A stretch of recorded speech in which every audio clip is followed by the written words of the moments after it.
Todos los comentarios y todas las expresiones vertidas en este programa son responsabilidad de quien las emite y son ajenas a los intereses de la Academia Nacional de Periodistas de Radio y Televisión.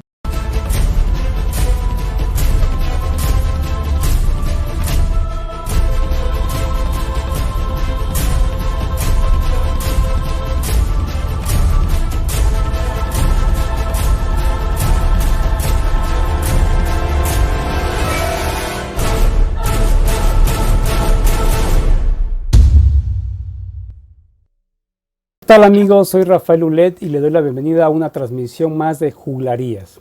Periodismo tal cual, un programa de análisis, de debate, donde abordaremos temas diversos, importantes en nuestra sociedad. Esto a través de la Academia Nacional de Periodismo de Radio y Televisión, precedida por nuestro colega Miguel Ángel López Farías. Y el día de hoy vamos a platicar sobre la economía en nuestro país, el antes, el ahora y el después. Para eso tendremos nuestros invitados con quien vamos a tratar este tema, pero antes de presentarlos quiero introducirlos un poco en este aspecto, aunque es muy extenso y a la vez complicado de entenderlo, pero voy a intentarlo. La economía es una ciencia que se encarga de regular y administrar la forma en la que se usan determinados recursos para satisfacer las necesidades humanas y desarrollar el crecimiento de un país a través de la producción y distribución de bienes y servicios.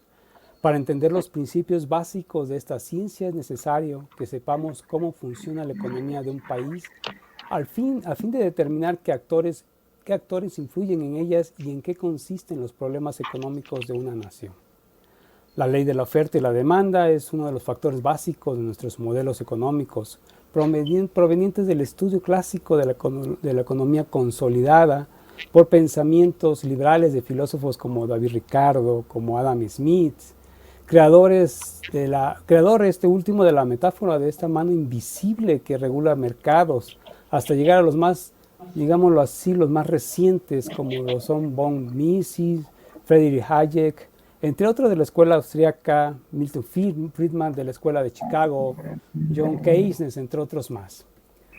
Conceptos como el déficit público, el cual es el exceso de gasto que realiza el Estado, la emisión de deudas, el cual son una de las principales vías de financiamiento de un país. Y los impuestos, las formas de recaudación, las cuales se dividen en forma directa que gravan la renta y el patrimonio de los indirectos, los cuales se obtienen del consumo. Un ejemplo clásico pues, es el IVA, ¿no?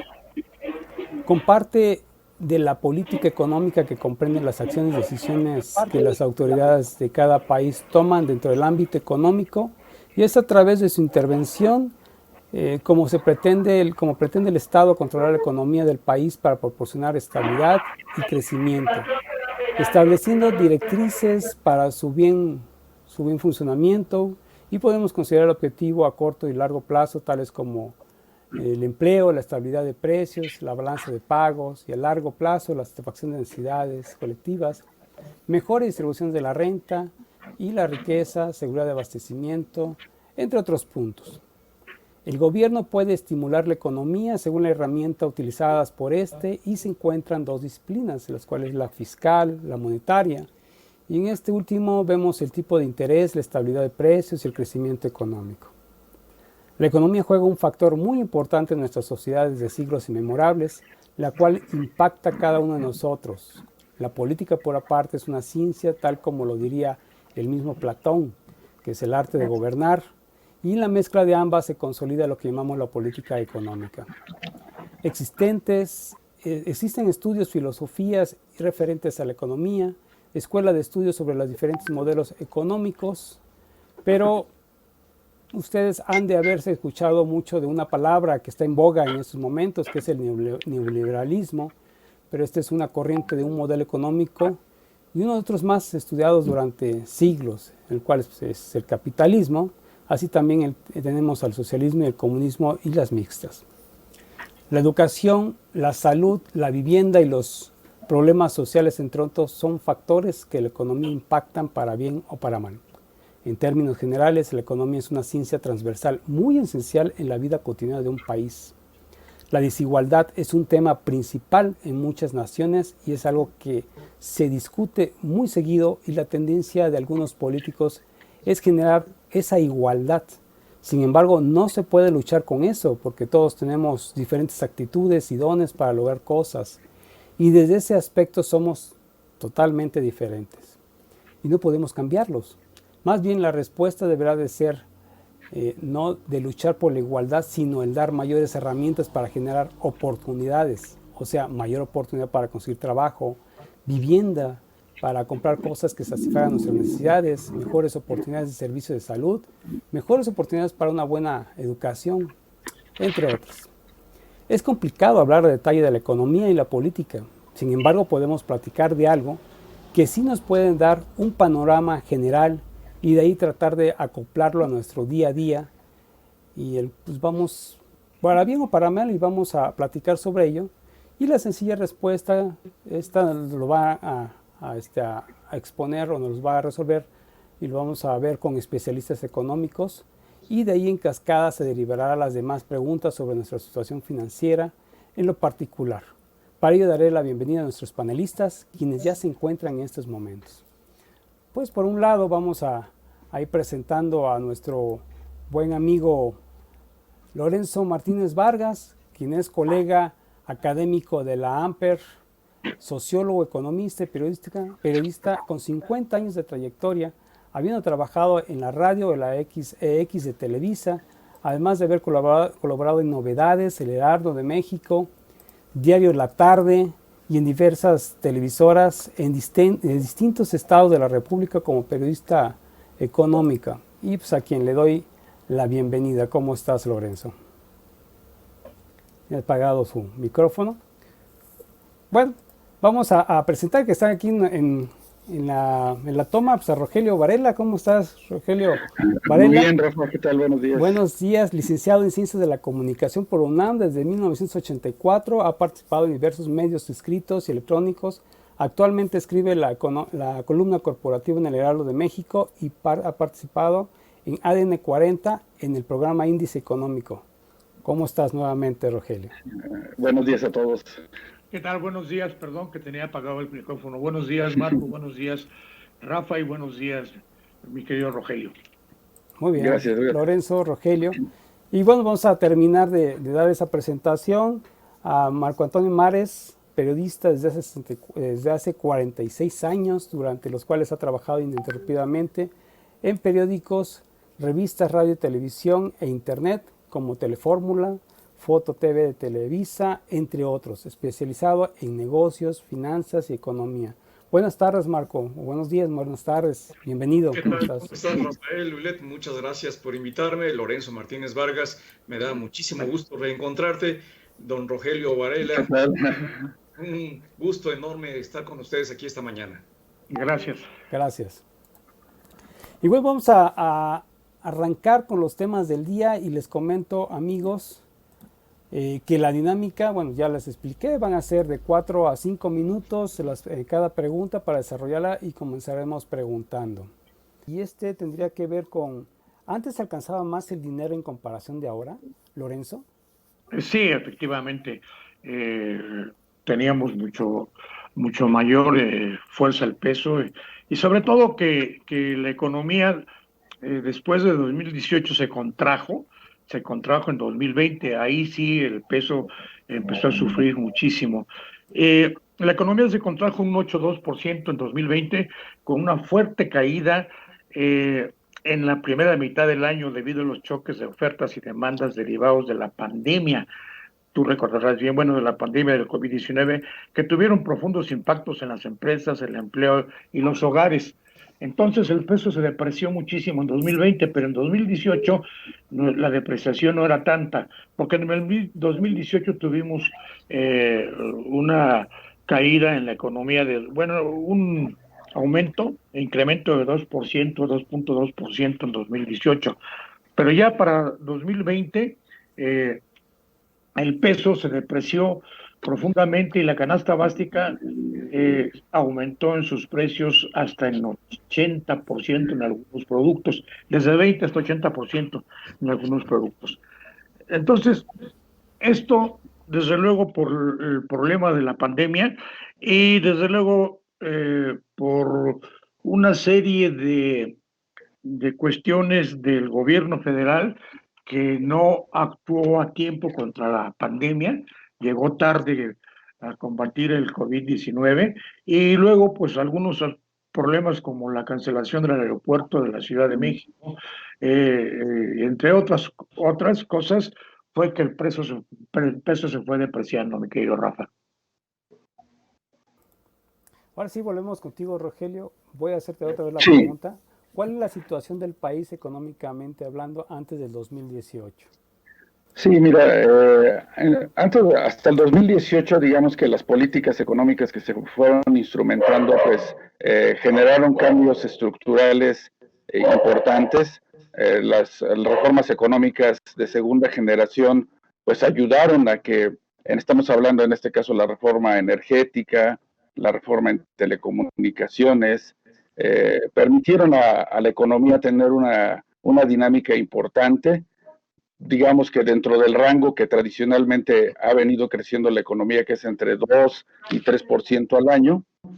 Sin embargo, en 2018, con el cambio de gobierno en Estados Unidos, que habrá que recordar, pues es nuestro principal socio económico, empezaron a modificarse algunas de las expectativas de los agentes económicos. Básicamente hubo un endurecimiento en la política comercial de los Estados Unidos, muy ligada al tema de la migración. Habrá que recordar que pues, la amenaza fue pues, muy marcada en el sentido de que México tenía que bloquear la entrada de la población de Centroamérica, de lo contrario sufriríamos un impacto de 20% en nuestras exportaciones, en el cobro de aranceles en nuestras exportaciones a Estados Unidos. Y bueno, eso digamos que empezó a enturbiar todo el escenario económico. Después, un elemento adicional que no es menor es que el proceso electoral de 2018, desde inicio del año, pues fue marcando de manera pues muy definitiva la ventaja de Andrés Manuel López Obrador en el proceso electoral. Esto pues anticipaba ya cambios en la política económica. Estas decisiones de alguna manera se esbozaron en las campañas electorales. Simplemente habrá que recordar el capítulo del tema del aeropuerto de Texcoco, y esto de nueva cuenta vuelve a impactar en las expectativas racionales de empresas, de inversionistas, que vinieron, digamos que de manera gradual fueron modificando sus planes de inversión, y esto ya al entrar el 2019 con un nuevo gobierno, pues se puso de manifiesto con una caída en el Producto Interno Bruto, una caída menor ciertamente, pero si consideramos que la economía venía creciendo de tasas anuales de entre 2 y 3% y una variación negativa ya en 2019, pues nos refleja todo lo que ocurrió en 2018, todo este cambio que se fue gestando y que en los últimos meses se ha hecho más evidente a partir de nuevas políticas públicas que desafortunadamente son antieconómicas, políticas públicas que siguen impactando los niveles de inversión, los niveles de actividad económica. Un ejemplo evidente de toda esta fotografía que tú me preguntas, Rafa, de cómo era el antes y cómo se ha venido dando, lo tenemos en la industria de la construcción. La industria de la construcción acumula hasta el momento 30 meses consecutivos de retroceso, es decir, esto va más allá del gobierno actual, se fue alimentando política con Estados Unidos, que se fue esbozando, que eran amenazas relevantes, y por supuesto, la amenaza más significativa en ese momento era la revisión del Tratado de Libre Comercio de América del Norte, que finalmente se dio y que, pues bueno, modificó de manera significativa el escenario económico, a lo que se suma, pues ahora políticas económicas erráticas que dan como resultado pues variaciones negativas en la inversión y en la economía, Rafa. Bueno, pues ahora vamos a hacer la siguiente pregunta y bueno, esta sería, ¿cuál es la situación actual que estamos viendo en México? Y bueno, vamos a platicarlo o nos va a analizar en ese sentido Marco Antonio. Sí, Rafael, gracias. Lorenzo Martínez Vargas, otra vez, muy buenos días. Muchas gracias, Rogelio. Me da mucho gusto estar con ustedes. Pues yo, desde el punto de vista que veo la situación económica actual de México, es un punto de vista de un parteaguas. Estamos viviendo, a partir de este gobierno que encabeza el presidente Andrés Manuel López Obrador, un cambio de paradigma económico. ¿Qué quiere decir esto? Que veníamos de una etapa en la que previamente se desarrolló un modelo económico, tanto con el PRI como con el Partido Acción Nacional y luego otra vez el Partido Revolucionario Institucional, un modelo económico que pues fue fincado en sus bases originales y desarrollado por la clase política tecnocrática. Es decir, el péndulo que históricamente se ha movido de un lado hacia el otro en términos políticos y económicos en México, nos llevó de la época de los políticos, en donde estuvieron desde los presidentes, incluso desde antes, los presidentes Luis Echeverría Álvarez, José López Portillo, y hasta el cambio con Miguel de la Madrid, se inicia la etapa de la tecnocracia en nuestro país. Y como consecuencia, un cambio de modelo del manejo de la política económica en los pinos entonces, al manejo de la política económica en las instancias de la Secretaría de Hacienda, el Banco de México. Creo que ahí fue un cambio fundamental, porque de la política pasamos a la política económica, y esa política económica desarrolló un modelo que buscaba desarrollar una economía mexicana más abierta. Se inscribió incluso en los acuerdos comerciales internacionales, principalmente el Tratado de Libre Comercio norteamericano, y con ello comenzó a buscar una modernización de la economía mexicana. Sin embargo, hay que decir que en esa etapa también vimos que el principal problema y la principal asignatura pendiente fue el crecimiento económico. A pesar de que los cambios que procuró este nuevo modelo económico buscaban llevar a un mayor desarrollo, a un mayor crecimiento de la economía, pues al final no se logró del todo. Sí se logró desarrollar una parte de la economía mexicana muy ligada al sector de exportación y inscrito en el Tratado de Libre Comercio norteamericano. Esa parte se desarrolló mucho y creció de una manera espectacular. Incluso en las entidades en donde se desarrolla la industria de la manufactura, se puede hablar de que tuvieron crecimientos o tasas de crecimiento de su Producto Interno Bruto similares a los de las naciones asiáticas, del 6, 7 y hasta el 8% en algunas entidades de la República Mexicana, en virtud de ese desarrollo, el crecimiento económico ligado a la exportación hacia Estados Unidos, la industria manufacturera. Sin embargo, la parte sur del país no logró desarrollarse, no estuvo enfocada en las políticas de los gobiernos anteriores y comenzó a acendrarse la enorme diferencia entre el norte y el sur del país en términos económicos. Pero también esa diferencia se reflejó en una mayor concentración de la riqueza. Los ricos se hicieron más ricos y los pobres se hicieron más pobres en México. Esa es una clave que nos va a servir más adelante en el análisis de por qué el cambio de modelo económico que estamos viviendo hoy. Bueno, esa fue la circunstancia. Y como decía, creo que a pesar del cambio de modelo económico de los políticos a los políticos tecnocráticos, lo que no ocurrió fue que tuviéramos un crecimiento alto y sostenido como lo prometieron durante tantos años.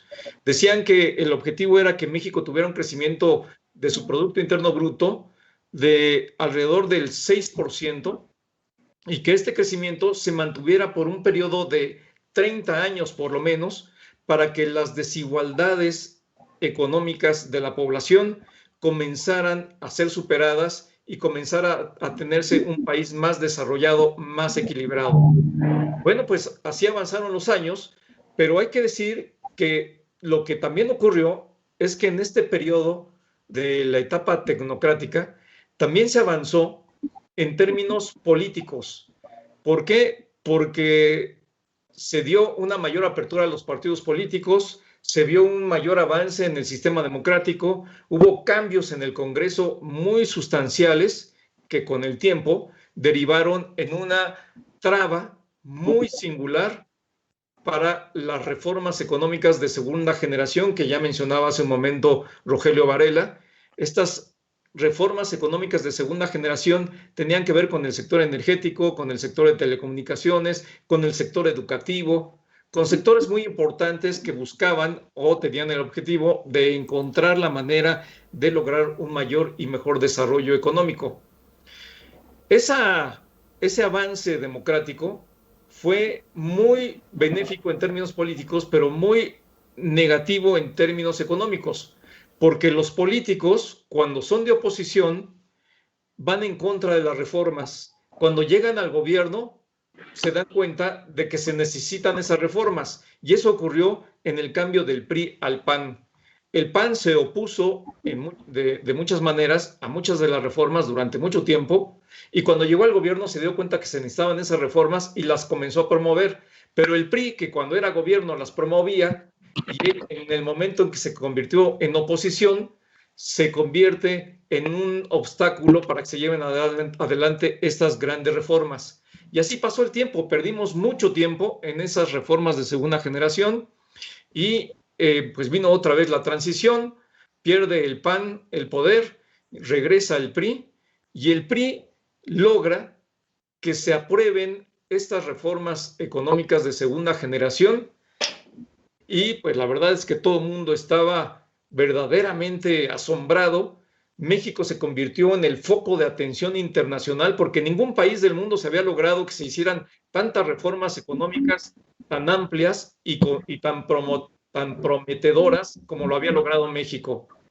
Pero México para ese tiempo, para ese momento, durante todos estos 20, 30 años en los que México transitó de las crisis del déficit a la crisis bancaria, a la crisis de la deuda externa, todo tipo de crisis económicas que hemos vivido en México con el apellido diferente que ha tenido en los distintos gobiernos, fueron más de 30 años y después de esos 30 años, con la tecnocracia, se logró mantener la estabilidad económica, se logró sembrar el entramado institucional que permitiera un cambio del modelo económico, entre otros, la autonomía del Banco de México, la firma del Acuerdo Comercial de Libre Comercio con Estados Unidos y pues el inicio de esta gran revolución de las telecomunicaciones. Con todo ello, iba avanzando México muy bien en términos generales, pero muy mal en términos de crecimiento económico, porque veníamos registrando un crecimiento económico mediocre, en promedio anual de alrededor del 2%. Fue un crecimiento positivo, pero mediocre, porque necesitábamos, según la promesa de los propios neoliberales y tecnócratas, necesitábamos entre el 5 y el 6% anual de crecimiento, y salvo algunas excepciones, en algunos años solamente se logró un solo año o 2 años. Y creo que eso pues nos llevó a que la asignatura pendiente del crecimiento económico continuara. Y luego vinieron todos los escándalos de corrupción y vinieron todos los temas relacionados con el gobierno de Enrique Peña Nieto que generaron escándalo y asombro y que además generaron pues todo un mar de posibilidades para la oferta política que representaba en ese momento Andrés Manuel López Obrador. El escándalo llevó a que la gente con asombro y con rencor pues votara en contra de ese tipo de gobiernos porque ya estaba harta de la corrupción, ya estaba harta de la falta de crecimiento económico, ya estaba harta de que no tuvieran mejores ingresos la mayoría de la población en nuestro país. Llega el nuevo gobierno con la oferta de acabar con la corrupción, acabar con los pobres y lograr el cambio de una dimensión tan espectacular como la que tuvieron en su momento los grandes movimientos sociales en nuestro país, como la independencia, la revolución, etcétera.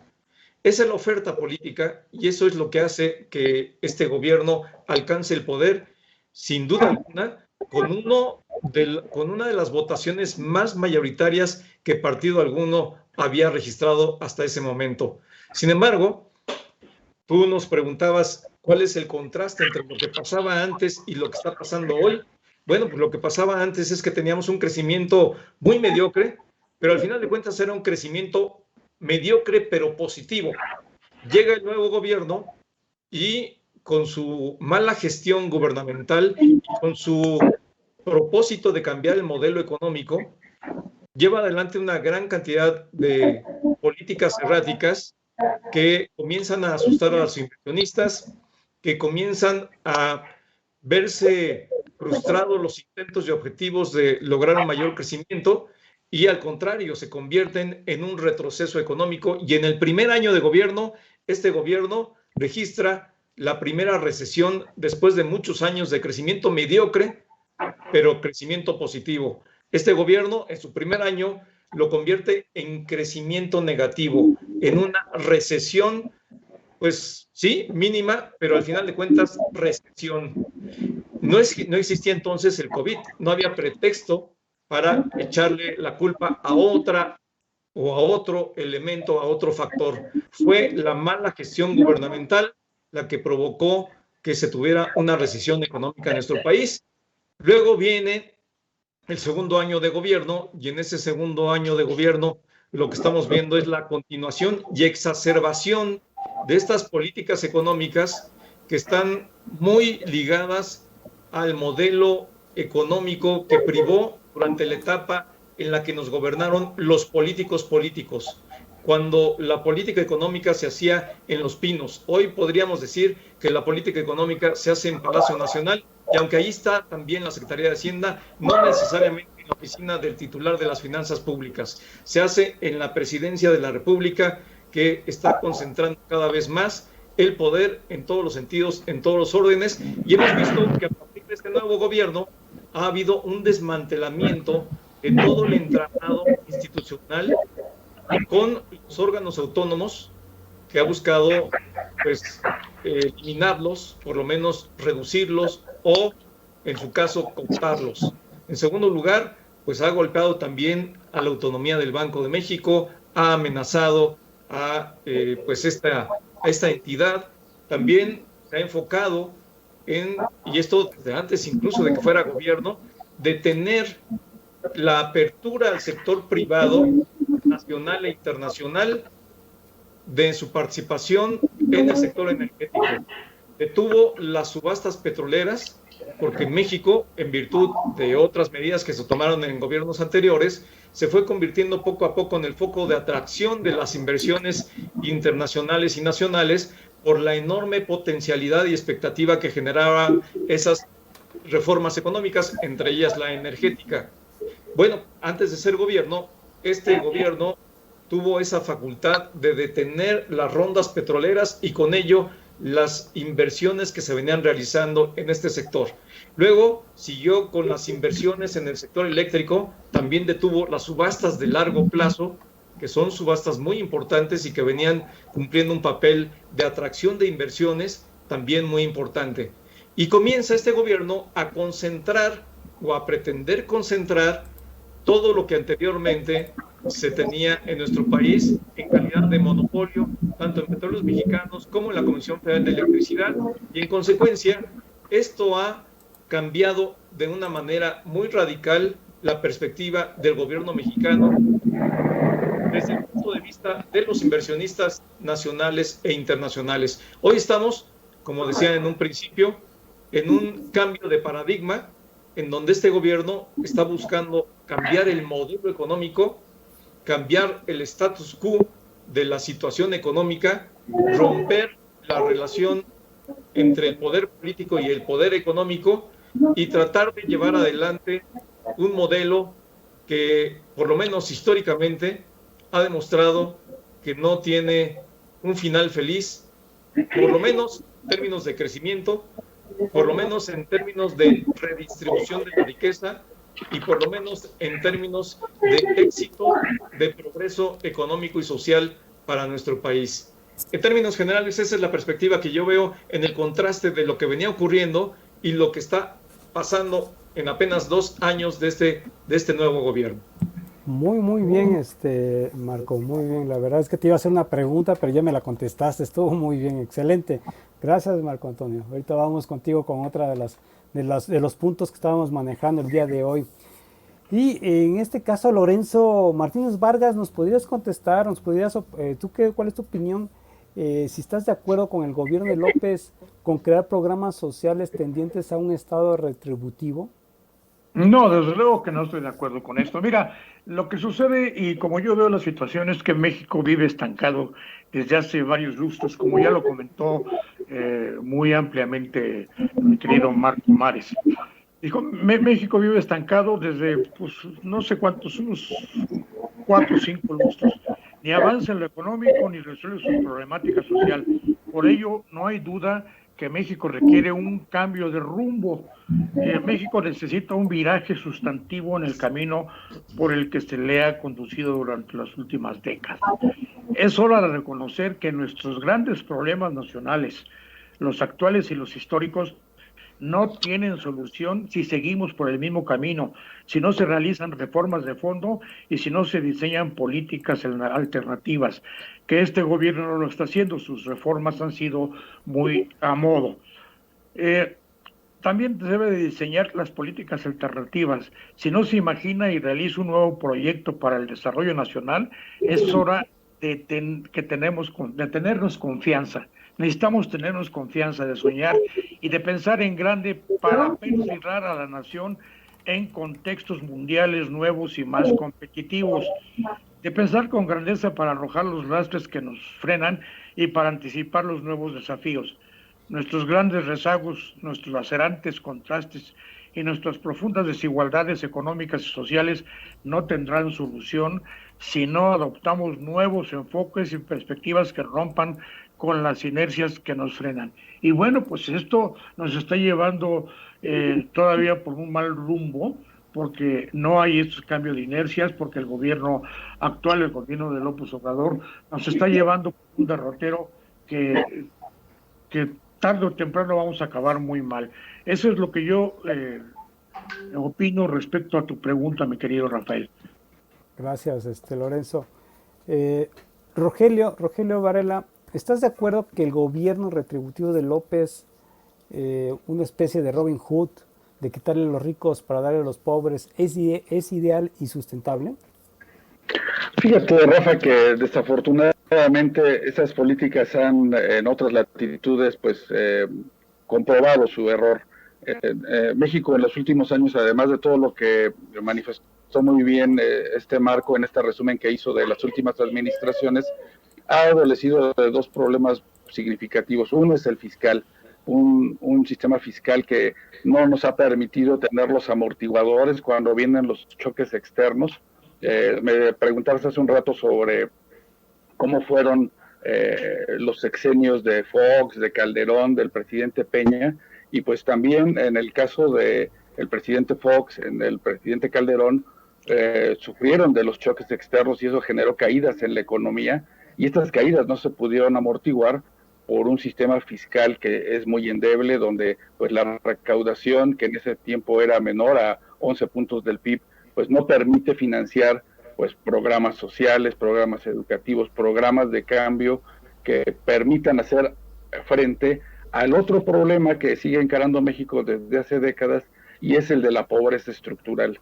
Nosotros queremos, hacer frente a millones de mexicanos que desafortunadamente viven en niveles de pobreza de diferentes grados, con dádivas, con pequeñas aportaciones que no ayudan mucho en el largo plazo a un cambio significativo en su nivel de vida.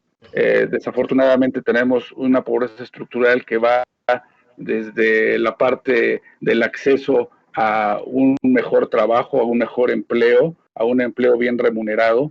Por otro lado, tenemos un sistema también educativo que ha contribuido en estos años a esta misma pobreza estructural, con la falta de habilidades de nuestra población. Nosotros no podemos pensar que una persona, un mexicano que se dedica simplemente a lavar coches o en el comercio informal pueda tener niveles de retribuciones importantes cuando sus habilidades lamentablemente no se los dan. Pongo un ejemplo muy burdo, nosotros podríamos, digamos que, ayudar a esa población con un acceso a una mejor educación, a una situación más justa, pero sus habilidades no se lo dan. Nadie pagaría 500 pesos por una lavada de un coche simplemente por ayudar a alguien que no tiene las habilidades y que quisiéramos que mejorara su nivel de vida, ¿verdad? Entonces, desafortunadamente, buena parte de nuestra población, un porcentaje significativo, no solamente en zonas rurales, también en zonas urbanas, carecen de esas habilidades para poder salir de esa pobreza estructural. Entonces, esta política redistributiva que tú mencionas, Rafa, que se ha querido, digamos que desarrollar en los últimos años y que se ha acentuado en esta administración, difícilmente van a sacar de los niveles de pobreza a millones de mexicanos en la medida en que no se tengan estos cambios significativos en lo educativo, en el acceso a un trabajo mejor remunerado. Y esto se junta además con otro elemento que ha servido de crítica en estos últimos años a las llamadas reformas estructurales como satanizándolas, y ha sido la impaciencia para que estas reformas den fruto. Quizá la reforma estructural que dio los resultados más rápidos fue la de telecomunicaciones, con caídas importantes en las tarifas que se cobran por servicios de telefonía móvil, de internet, a partir de esta mayor competencia. Sin embargo, una reforma como la energética no iba a dar frutos, y quien lo dijera, pues realmente estaba engañando, que en 3 o 4 años pudiera dar los resultados que la población estaría buscando, que la economía requería. Necesitan un periodo de maduración mucho mayor, y ahora pues tenemos el cambio a querer, digamos que, volver a rehacer al sector energético a partir de modelos que se basan en el Estado, cuando el Estado no tiene los recursos. Volvemos de nueva cuenta al tema de nuestra debilidad en finanzas públicas, debilidad fiscal, que lamentablemente nos acompaña en toda la historia de México desde el siglo XIX, desde que México se hizo independiente. Ese lastre fiscal pues ha hecho que pues México haya perdido territorio, que México haya, digamos que, ampliado sus niveles de pobreza, y ahora en este siglo XXI pues seguimos con ese lastre fiscal que, como te menciono, Rafa, no permite tener esos amortiguadores cuando nos vienen choques externos, como la caída de los precios del petróleo, como la crisis financiera que se dio en 2008-2009 con la quiebra de Lehman Brothers. Ahora, con la crisis del coronavirus, pues más que evidente, el tema fiscal nos hubiera ayudado a tener una mejor estructura para poder hacer frente a mayores gastos en el sector salud.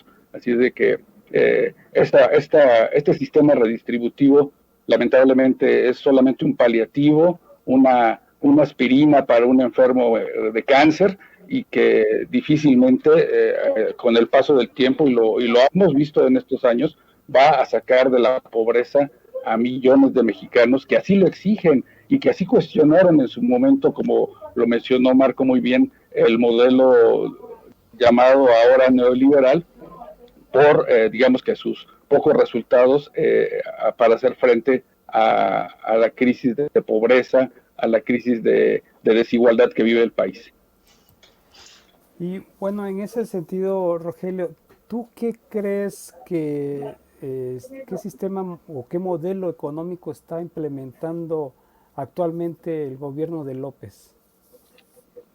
Yo creo que a partir de este cambio de paradigma que también mencionaba Marco, que es muy interesante, yo creo que desconoce principios básicos de la economía, que pues todos de alguna manera escuchamos de nuestros maestros o leímos en algunos libros. Me refiero a uno muy concreto, el de los factores de la producción. Todos sabemos que los 3 factores de la producción pues son la tierra, estamos hablando de recursos naturales, en este sentido. México los tiene en el petróleo, los tiene en la minería, los tiene en sus litorales, es decir, tenemos abundantes recursos. El otro sería el elemento del trabajo, donde hay abundante mano de obra, pero desafortunadamente no con las habilidades, no con las calificaciones que se requeriría para una economía moderna, una economía mejor distributiva. Y el otro elemento que es el más relevante para México es el capital. Y México requiere capital necesariamente para mover su economía, capital que en muchos momentos de nuestra historia no se ha podido generar internamente para generar los niveles de inversión adecuados, para tener esta inversión que nos permita crecer a estas tasas deseables del 6%, y entonces tenemos que recurrir a la inversión extranjera. De ahí que México, pues desde los 80 del siglo pasado, pues decidió abrirse al mundo exterior precisamente para tener, a partir de ciertas ventajas competitivas, como puede estar la posición geográfica, la posibilidad de tener acuerdos comerciales, poder captar inversión extranjera de manera abundante. Sin embargo, esos niveles de inversión extranjera que en un momento fueron relevantes, en estos momentos han venido decreciendo, precisamente por el cambio de paradigma, precisamente por estos cambios de política pública, y entonces en ese escenario, pues difícilmente podemos pensar que la economía va a crecer si no tenemos la inversión, tanto nacional como extranjera, que se refleja en los datos que mencionábamos de la inversión fija bruta, de la inversión en el sector de la construcción. Difícilmente podemos pensar que vamos a tener tasas de crecimiento relevantes en los próximos años a partir de esa ahora incluso cuestionamiento o satanización de las inversiones extranjeras en algunos sectores claves como el energético. Entonces, a partir de, desafortunadamente, de este desconocimiento de condiciones básicas para que una economía pueda crecer, pues este modelo desarrollado en estos poco más de 2 años del gobierno de López Obrador, pues no está dando los frutos deseados. Gracias, Rogelio. ¿Qué necesitamos para salir de la recesión el cual nos encontramos, Marco Antonio? Lo que necesitamos, Rafael, sin duda alguna, son equipos de trabajo, instituciones y, sobre todo, una voluntad de entender y comprender que el gobierno mexicano, como cualquier otro gobierno, depende de los ingresos de los contribuyentes y, en consecuencia, como decía Rogelio, los recursos que tiene el gobierno son insuficientes para mover la economía por sí sola. El gobierno no puede hacer que la actividad económica tenga un crecimiento si no logra establecer las condiciones necesarias para que las inversiones privadas nacionales e internacionales hagan crecer al país.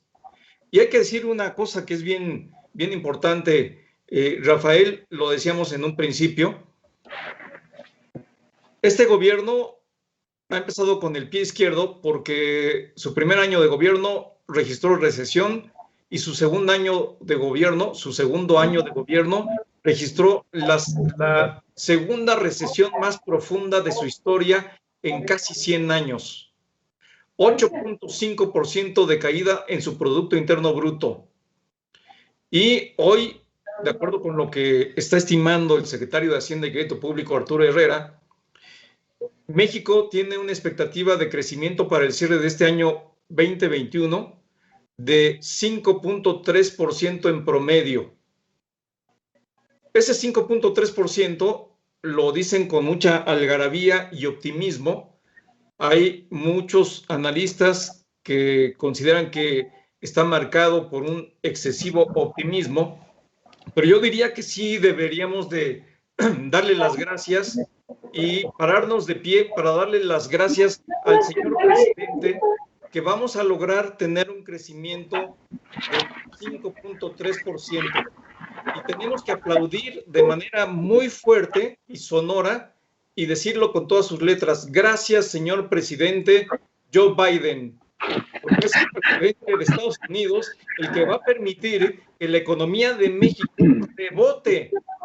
No va a crecer por la generación de la actividad económica interna por sí misma, sino por la generación del crecimiento económico que logre otra vez ese tren llamado comercio trilateral México, Estados Unidos y Canadá.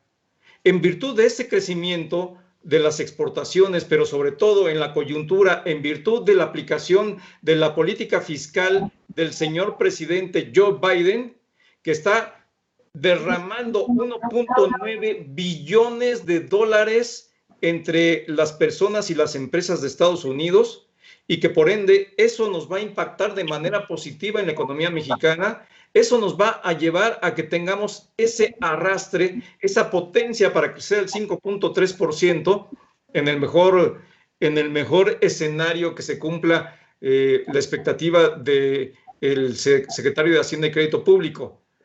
Va a ser en virtud de ello, no va a ser en virtud de que México esté invirtiendo o que las inversiones estén creciendo en nuestro país. Va a ser en virtud de esa locomotora que históricamente nos ha arrastrado siempre y que es la locomotora de Estados Unidos. Entonces, es el 1.9 billones de dólares de esta política fiscal del gobierno estadounidense, y dos, igual de importante, los casi 2 billones de dólares que están por invertir en infraestructura en Estados Unidos. Esos dos elementos van a ser esenciales para el crecimiento económico de México, que va a crecer en un rebote. Hay que insistirlo, no es un crecimiento generado por la dinámica de nuestro país o del comportamiento económico de nuestro país, sino por la dinámica de esa locomotora. Y en tercer lugar, todavía falta por ver si sigue este gobierno aplicado en seguir apostando a patearle al pesebre, porque está golpeando al sector energético, está golpeando al sector de las telecomunicaciones, está golpeando a todos los sectores productivos. En este informe de los 100 primeros días de gobierno que acaba de dar el presidente de la República, nos dejó ver muchas cosas, porque quiere decir que el presidente tiene una perspectiva muy diferente a la que ven sus propias instituciones. La propia Secretaría de Hacienda, el Coneval e INEGI tienen cifras completamente diferentes a los datos que da el presidente de la República en materia de crecimiento, en materia de pobreza, en materia de programas sociales. Tú preguntabas que si era un buen camino el de buscar otorgar recursos a las poblaciones de menores recursos a través de las ayudas que da el gobierno mexicano. Pues la verdad es que sí es muy positivo, si ese objetivo realmente se estuviera cumpliendo. Pero la falta de transparencia o la opacidad con la que se están realizando nos da lugar a pensar a que no está siendo efectivo la entrega de esos recursos para cumplir el objetivo original que tienen de beneficiar a la población. Son insuficientes, por lo menos, porque según el INEGI han entregado y han recibido estos recursos alrededor del 25% de la población. Quiere decir que el 75% no lo ha recibido. 3, Coneval nos habla en sus cifras, en sus reportes periódicos, de que la pobreza ha aumentado, no ha decrecido. Y un motivo podría ser el del COVID-19. Pero no solamente es el tema relacionado con el aspecto sanitario exclusivamente, sino con la falta de respuesta de una política económica de entrega de recursos fiscales por parte del gobierno mexicano a empresas y personas para evitar que esas personas cayeran en quiebra, que esas empresas cayeran en quiebra. Y aquí el mensaje fue al revés, que las empresas se rasquen con sus propias uñas, y hoy está derivando en que hay alrededor de 1 millón de empresas que quebraron y que hay miles, millones de personas que se quedaron sin empleo o que vieron reducidos sus ingresos. En consecuencia, creo que el escenario que hoy tenemos no es de una crisis económica. Efectivamente, México no está viviendo una crisis económica porque sus indicadores son muy neoliberales. Perfectamente bien que el país no se endeude vía la solicitud de endeudamiento directo, aunque sí se está elevando el endeudamiento del país por la falta de crecimiento económico. Si la economía se hace más chiquita y lo que debemos no crece por solicitud de nuevos préstamos, sí crece porque la economía es más pequeña y en consecuencia la deuda ha crecido de alrededor del 45% que rondaba con respecto del Producto Interno Bruto, hoy ronda el 51, 52% del Producto Interno Bruto. Entonces, el endeudamiento sí ha crecido en contra de lo que dice todos los días el presidente de la República. Y no va a decrecer, por lo menos, porque no vamos a poder crecer a una tasa de crecimiento alta y sostenida, como lo decían los neoliberales y como lo está prometiendo el actual gobierno, si no tenemos una ruta para lograrlo. Y hoy estamos yendo en contra de lo que están haciendo todos los países en el mundo para lograr un mayor crecimiento. Uno, ir a favor de las energías limpias. México va a favor de las energías fósiles. Dos, apostarle al conocimiento. México destruyó su reforma educativa y está en contra del conocimiento. Está a favor de la ideología y de que todo el mundo vaya a favor de la ideología del actual gobierno. Y tres, estamos viendo que México va en retroceso respecto de todo ese entramado institucional que en Estados Unidos, nada más para que nos demos una idea, la autoridad regulatoria de la competencia, la que tiene que ver con los monopolios, la que busca beneficiar a los consumidores, tiene 100 años de existencia. Aquí en México tenemos poco más de 20 años, alrededor de 20 años, con la Comisión Federal de Competencia Económica, y hoy está siendo severamente atacada por el jefe del Ejecutivo porque le estorba. Y así como la Comisión Federal de Competencia Económica está atacando a todas las instituciones que son cuerpos colegiados de especialistas que saben cómo deben de operar los mercados eficientemente en favor de los contribuyentes, de los consumidores. Si tú los destruyes, lo único que vas a hacer es dar muchos pasos atrás en la historia económica del país y como consecuencia lo que vamos a tener es un gobierno que propugna por dar dádivas y no por dar enseñanza, que propugna por tener concentrado el poder y no tener un sistema democrático o un sistema de competencia económica en su propio gobierno. En consecuencia, el escenario, pues yo no lo veo muy positivo. Veo, al menos, como dicen la mayoría de los analistas, que este gobierno va a ser un sexenio de decrecimiento en nuestro país, como no lo habíamos tenido, y que para recuperarlo, pues nos vamos a tardar por lo menos estos 6 años del gobierno para recuperar lo que estábamos viviendo antes del 2019, en el 2018, en materia de crecimiento económico. Gracias, Marco Antonio. ¿Qué necesitamos para salir de la recesión en la cual nos encontramos, Lorenzo? Bueno, pues definitivamente, como ya lo dijo muy bien Marco, necesitamos una reactivación de todos los sectores de la economía, principalmente el consumo interno. Hay que reactivarlo, pero con las políticas que está haciendo López Obrador, creo que no vamos a poder reactivarnos económicamente. Por un lado. Por el otro lado, también dependemos mucho de la vacunación.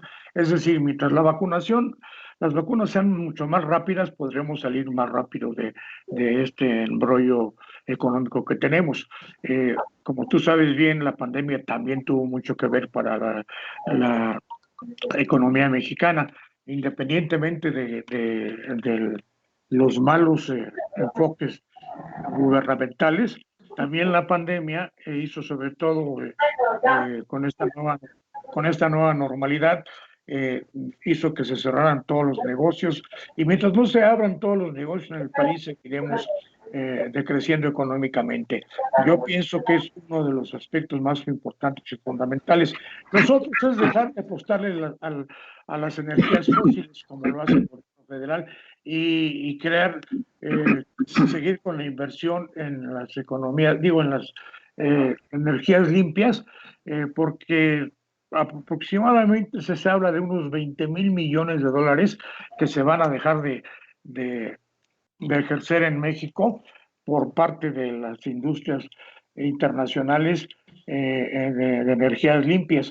Y pues todo esto no nos ayuda y desgraciadamente no podemos salir fácilmente de este estancamiento y no creo que lo podamos hacer si no hay cambios definitivos en la estructura económica. No hay duda que México requiere un cambio de rumbo y necesita un viraje sustantivo en el camino por lo que se ha conducido durante las últimas décadas. Esto es muy importante porque si no se hace eso, no hay esos cambios de rumbo, difícilmente vamos a cambiar o va a tener un desarrollo económico positivo México. Eso es lo que pienso, mi querido Rafael. Y además ya Marco expuso muy bien, muy extensamente y bien esos factores económicos. Gracias, Lorenzo. Vuelvo a repetir aquí, ya vamos a cerrar y vamos a ir cerrando con una última pregunta, pero antes de hacerla quiero que me responda Rogelio Varela, ¿qué necesitamos para salir de la recesión en la cual nos encontramos? Sí, Rafa, hace un momento pues comentábamos de los problemas que tiene México para generar la inversión necesaria, es decir, la atracción de capitales nacionales y extranjeros para que esa mayor inversión se traduzca necesariamente en un crecimiento económico. Los niveles de inversión pues han descendido por debajo del 20% del PIB. Necesitamos que ese crecimiento sea mucho mayor, sobre todo también en el sector público. Y en la medida en que se alcanza una política fiscal que ya la prometió el presidente, que después de las elecciones pues habrá una reforma que él llama fiscal, no sabemos de qué corte, y si esa reforma fiscal pudiera favorecer la inversión productiva, sería muy importante para reactivar la economía.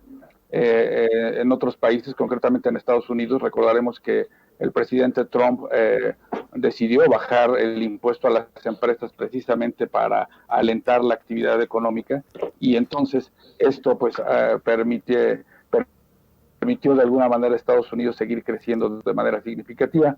México tendría que buscar estos incentivos fiscales para promover la inversión. Sin embargo, pues la ecuación no es fácil, porque por un lado tienes un creciente gasto público, un gasto público que se ha venido, digamos que, acrecentando a partir de problemas como la crisis sanitaria, la pandemia, que va a obligar necesariamente en los próximos años a repensar al sector salud, y ese cambio para poder modernizar, transformar al sector salud, necesariamente va a requerir de mayores recursos fiscales. Entonces está el gobierno ante un dilema importante. Por un lado, tiene que mejorar su recaudación, pero por otro también tiene que incentivar las inversiones para que la economía pueda crecer.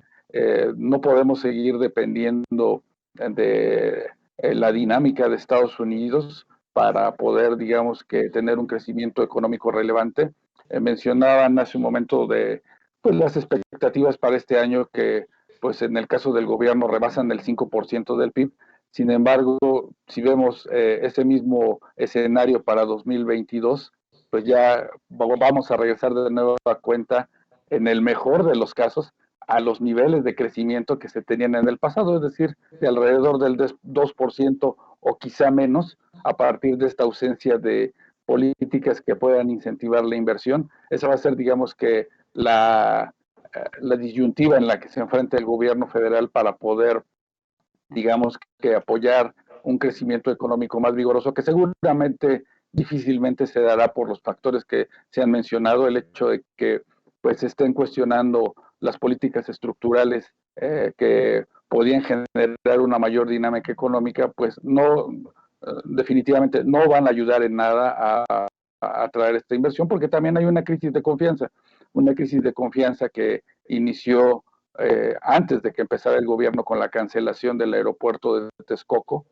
Esto se sumó pues una serie de políticas erráticas, y al mismo tiempo los guardados que tenía, que le dejaron de otras administraciones a través de fideicomisos, a través de fondos especiales, pues ya se gastaron en 2020 con la pandemia, y ahora precisamente ante esta ausencia de estos recursos fiscales, estos ahorros que se tenían, se ha pensado en una reforma fiscal después de las elecciones que, como mencionamos, pues no sabemos de qué corte será, si realmente va a permitir ampliar en algunos puntos del PIB el crecimiento de la recaudación, o será meramente accesoria. Y si a eso sumas, lamentablemente, Rafael, que el gobierno sigue comprometiéndose en una mayor carga en sus apoyos sociales, ya lo vimos hace un par de semanas, el anuncio hecho en Oaxaca, en el sentido de que se piensa duplicar los apoyos a los adultos mayores hacia el final de la administración.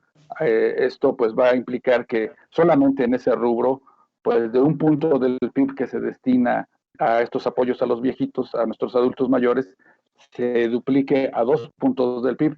De algún lado tendrá que salir, de una mayor recaudación seguramente, pero a lo mejor también de recortes adicionales a otras actividades que también son importantes para la economía, porque pues no hay mucho margen de maniobra del gobierno para poder cumplir esta promesa. Y por un lado, pues tenemos una carga fiscal que, como mencionamos, ya es alta por el tema de la crisis sanitaria, y ahora se suman pues estas nuevas promesas sociales que suenan muy bien en lo electoral, pero que al final van a tener un costo muy importante para la economía. Muchísimas gracias, Rogelio. Pues agradezco a los tres por haber estado en este programa de la Academia Nacional de Periodismo de Radio y Televisión.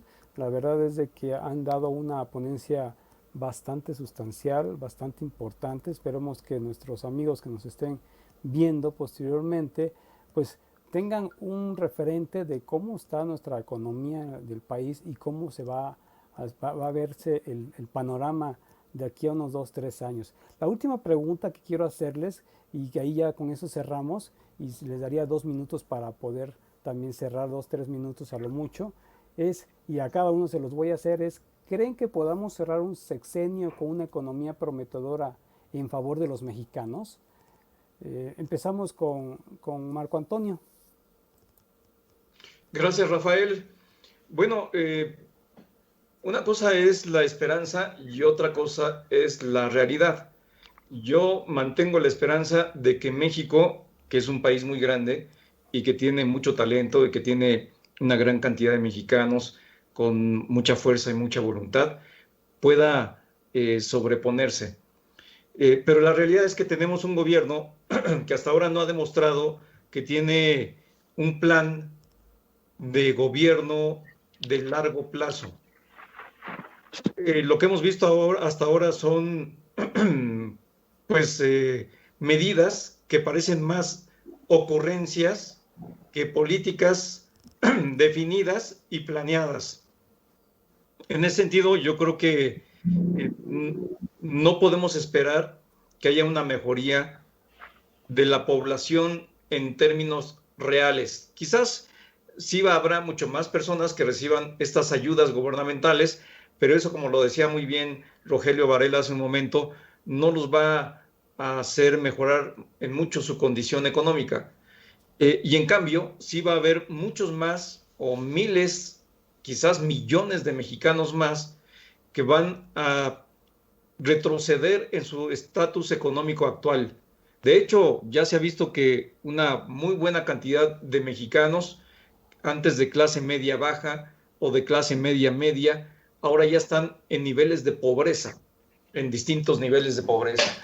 En consecuencia, yo creo que puede haber más un proceso de hacer heterogénea la condición socioeconómica de la población, pero no hacia arriba, sino hacia abajo, en descenso, porque las oportunidades se reducen. Si hoy son menos las empresas que existen, pues hay menos empleos. Si hay menos empleos, hay menos ingresos. Si hay menos ingresos, las familias necesitan pues mayores cantidades de requerimientos para la sobrevivencia.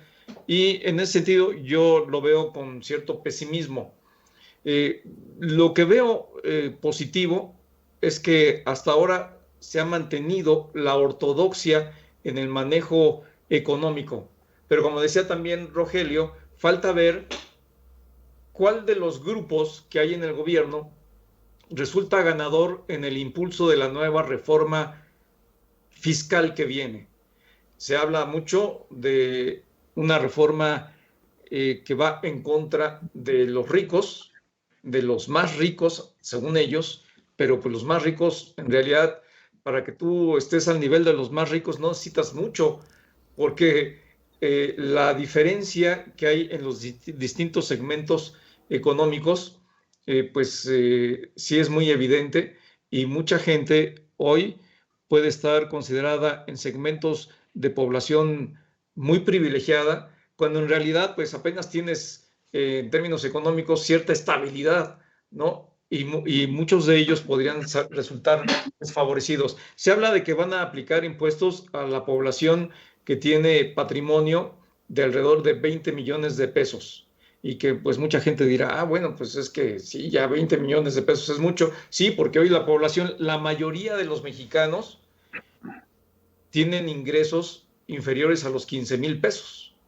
Entonces, pues todas las personas que nos oyen de ese segmento, cuando escuchan una cantidad de ese tamaño, pues sí han de decir, no, pues sí, ya es mucho dinero, está bien que vayan contra ellos, que les quiten para que nos den a nosotros. El problema no es que les quiten y les den a los demás, sino que ya lo estábamos platicando hace un momento. Todos esos programas sociales no necesariamente son transparentes, no sabemos a quién se los están dando, no sabemos cómo los entregan, no sabemos nada exactamente de lo que está ocurriendo con la transferencia de esos recursos. Si todo fuera transparente, nítido, pues bienvenido, pero ni eso. En consecuencia, yo creo que falta ver esa parte de hacia dónde va este gobierno. Creo que a partir del tercer año de gobierno va a empezar a tomar medidas que no había tomado, y que este proceso electoral que viene pues le va a dar pues muchas luces para ver qué tanto puede avanzar en ideas que a lo mejor para muchos les suenan radicales y que podrían ir en contra de la riqueza, en contra de los inversionistas, en contra de quienes hacen que funcione la economía. Yo creo que el camino tendría que ser con un gobierno más ortodoxo, más pragmático, más planeado, más democrático. Eso es lo que necesitaría México para que tuviera una ruta de largo plazo, transeccional incluso, y que estuviera libre de ideologías y muy a favor verdaderamente de cambiar la situación económica, de lograr la redistribución de la riqueza entre los mexicanos y buscar que efectivamente México progrese hacia las energías limpias, el uso de la electricidad mayoritaria, el uso de la inteligencia artificial, y no que estemos hablando de volver al trapiche y asar y eliminar la maleza con machetes para generar empleo. Creo que esas ideas pues ya históricamente están comprobadas que son fallidas y que por ahí no es el camino. Muchas gracias, Marco Antonio. Rogelio Varela, ¿crees que podamos cerrar un sexenio con una economía prometedora en favor de los mexicanos? Pues coincido en buena medida con lo que acaba de comentar Marco, que pues las expectativas económicas no son las mejores a partir de un ambiente de incertidumbre que va a prevalecer pues después de las elecciones, a partir de esta posible reforma fiscal. También creo que para que esta mejoría en segmentos mayoritarios de la población se dé, tendría que revisarse la política social, la política de bienestar desarrollada en este gobierno. Hemos mencionado mucho el tema de pues las ayudas redistributivas que se están generando a adultos mayores, a jóvenes sin empleo, a madres solteras. Sin embargo, esas ayudas se han venido alejando de temas que en el mediano o largo plazo le van a permitir a ese segmento de la población eventualmente poder salir de los niveles de pobreza extrema o de pobreza alimentaria. No hay, digamos que, un escenario todavía claro en la parte de salud a partir del tema del coronavirus. se quedó pendiente la transformación de lo que iba a ser el INSABI, con una carga todavía mucho mayor de gasto, puesto que mucho de lo que se ha tenido que dirigir al tema del COVID, pues se ha descuidado en otra parte del sistema de salud. En la parte educativa no tenemos todavía un plan de regreso a las escuelas de manera presencial, claro, que sea por un lado seguro en el tema sanitario y que por otro lado permita hacer frente al rezago que se ha tenido de temas de aprendizaje en niños y jóvenes que son difíciles de sustituir en el tiempo esto. No hay, digamos, que todavía una voluntad política en ese sentido para poder mover la parte educativa y otros apoyos sociales, otras políticas públicas que en el mediano plazo pueden ayudar a la población a tener una inserción en la economía, pues se han dejado a un lado, como son el tema de las guarderías, mientras no haya, digamos, que algo que sustituya a esos programas sociales que se fueron eliminando y que se concentraron en el tema de las dádivas, difícilmente podemos pensar que en un mediano plazo ese amplio segmento de la población, que es el que más requiere precisamente una mejora económica, pueda tener en la última parte del sexenio un incremento significativo en su nivel de vida. Hay que ver que en la parte de la medición de pobreza no solamente se registra el tema del ingreso, sino temas como el acceso a la educación, el acceso al agua potable, el acceso a servicios, la propia seguridad, que no lo mencionamos a lo largo del programa, pero que sigue siendo un gran lastre para la inversión, el hecho de que no haya, digamos, que un ambiente seguro en carreteras, en poblados y demás, está también lastimando mucho la inversión, y en eso pues no hemos avanzado absolutamente nada. Así es de que esos problemas que ya venimos arrastrando, desgraciadamente, se pueden acentuar en la medida en que no haya políticas públicas adecuadas, además de un crecimiento económico que, como mencionamos, en el mejor de los casos regresaríamos a nuestras tasas de 2% que han sido insuficientes en estos años para remediar el tema de una mejora significativa en el nivel de vida de la población, Rafael. Nuevamente, gracias Rogelio Varela.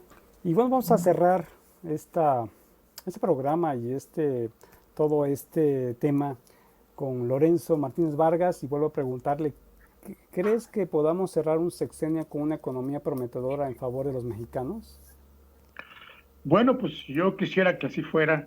Esto es lo que yo desearía, pero desgraciadamente estoy convencido de que no va a ser así. Aunque tenemos, por ejemplo, las elecciones estas intermedias, en lo que difícilmente podría ser, pero si se gana una mayoría legislativa en contra de Morena, se podría echar atrás muchas leyes, iniciativas de ley que nos están dando al lastre, como la de la llamada ley eléctrica, y otras, ¿no? Pero lo más importante aquí es que desgraciadamente venimos, aunque se habla de un 5.3% de incremento en el Producto Interno Bruto en la economía de nuestro país, es cierto que viene, pero es porque Estados Unidos invirtió, como ya lo dijo Marco, eso 1.9 millones de dólares y por el TECMEC, pero yo no creo que avancemos tanto si no se cambian las políticas gubernamentales para poder, sobre todo, atraer capital extranjero, inclusive el capital nacional. Yo pienso que va a ser muy difícil, desgraciadamente, ojalá y no tenga yo razón, pero de acuerdo a los índices estadísticos y a todo lo que estamos viviendo actualmente, parece ser que vamos a seguir viviendo una economía hacia abajo y seguir metiendo filas de mexicanos a la pobreza. Eso es lo que yo pienso, mi querido Rafa. Gracias, Lorenzo. Pues bueno, pues vamos a agradecer a nuestros panelistas, a Marco Antonio Mares, a Rogelio Varela, a Lorenzo Martínez Vargas, por haber estado con nosotros en Juglarías, un programa llevado a cabo por la Academia Nacional de Periodismo de Radio y Televisión. Y bueno, yo soy Rafael Ulet y le doy las gracias por haber estado con nosotros y nos vemos en otra transmisión más de nuestro programa Juglarías y de la Academia Nacional de Periodismo. Hasta luego.